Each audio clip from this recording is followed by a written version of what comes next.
Hi ഓളപ്പോൾ ആട് 3 കണ്ടു. ഉള്ളത് പറഞ്ഞു കഴിഞ്ഞാൽ ഈ പടം എനിക്ക് ഭയങ്കര ആവറേജ് ആയിട്ടാണ് തോന്നി. ഇതിൻ്റെ ഫസ്റ്റ് പാർട്ട് സെക്കൻഡ് പാർട്ടും കണ്ട ഒരാളെന്ന നിലയ്ക്ക് ഞാൻ പ്രതീക്ഷിച്ചു പോയതിൻ്റെ പകുതിയുടെ പകുതി പോലും എനിക്ക് ഇതിൻ്റെ ഔട്ട്പുട്ട് കിട്ടിയില്ല.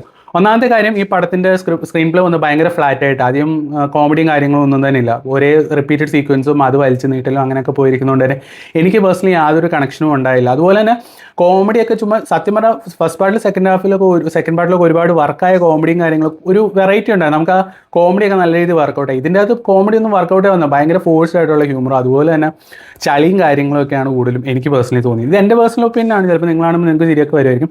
എനിക്ക് പേഴ്സണലി പടം കണ്ടിട്ട് പ്രത്യേകിച്ച് യാതൊരു ചിരിയും വന്നില്ല. അതുപോലെ എൻ്റെ സ്ക്രിപ്റ്റ് നോക്കിക്കഴിഞ്ഞാൽ ഇത് പാർട്ട് 3 രണ്ടായിട്ട് എടുത്തേക്കുന്നത്. അതിൻ്റെ യാതൊരു ആവശ്യമില്ല. ഇത് ശരിക്കും ഒരു സിനിമയുടെ ഫസ്റ്റ് ഹാഫ് തീർക്കേണ്ട കഥ മാത്രമേ ഉള്ളൂ ഇതിൻ്റെ അകത്ത്. അതവർ തീർക്കാതെ എന്തുകൊണ്ടാണ് ഇത് 2 സിനിമയൊക്കെ ഇറക്കുന്നത് എനിക്ക് മനസ്സിലാവുന്നത്. കാരണം ഈ പാർട്ടിനകത്ത് ആട് 3 പാർട്ട് 1ൻ്റെ അത് യാതൊന്നുമില്ല. ഇതൊരു ആദ്യത്തെ ഒരു 20-30 മിനിറ്റ് തീർക്കേണ്ട കഥ മാത്രമേ ഇതിൻ്റെ അകത്തുള്ളൂ. പിന്നെ ഇനിയും വലിച്ചു നീട്ടി ഇതിന് സെക്കൻഡ് പാർട്ട് കൂടെ ആക്കിയിട്ടുണ്ട്. സെക്കൻഡ് പാർട്ടിൻ്റെ അകത്ത് ഇനി എന്തെങ്കിലും ഉണ്ടെങ്കിലേ ഉള്ളൂ. ഈ ആട് 3 പാർട്ട് 1ൻ്റെ അകത്ത് എനിക്ക് പേഴ്സണലി യാതൊന്നും തോന്നിയില്ല. ഞാൻ തിയേറ്റർ കാണാൻ റെക്കമെൻഡും ചെയ്യത്തില്ല. OTT വല്ല ഇറങ്ങുമ്പോൾ കണ്ടാൽ മതി. എന്നിട്ട് പാർട്ട് 2 വരുമ്പോൾ നിങ്ങൾ തിയേറ്ററിൽ പോയി കാണാം. അതിൻ്റെ തലേദിവസം OTTയിൽ ഇത് ജസ്റ്റ് ഇരുന്ന് കണ്ടാൽ മതി.